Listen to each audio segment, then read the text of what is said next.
Use a Victory Innovations electrostatic sprayer to get the most out of your chemical application following these simple directions.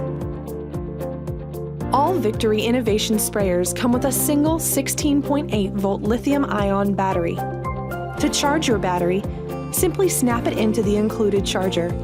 You'll notice the charger has two sets of lights on it. When oriented as shown, the lights on the left side indicate the level of charge inside the battery, while the lights on the right side indicate the amount of time remaining before the battery is fully charged. When the battery is finished charging, snap it into place on the sprayer. To remove the tank from your Victory sprayer, simply rotate the collar lock to the unlock icon and pull the ring back to release the locking mechanism. Now, you will be able to pull the unit up and off the tank.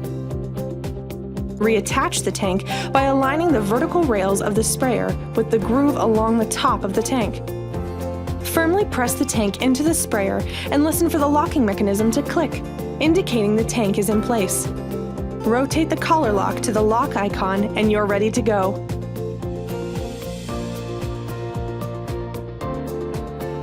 Unlike other sprayers, the Victory sprayer has a three-way adjustable nozzle.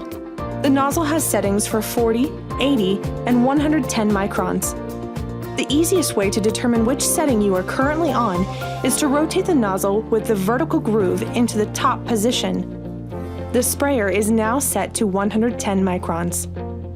Push the electrostatic charge switch to the on position, and you're ready to spray.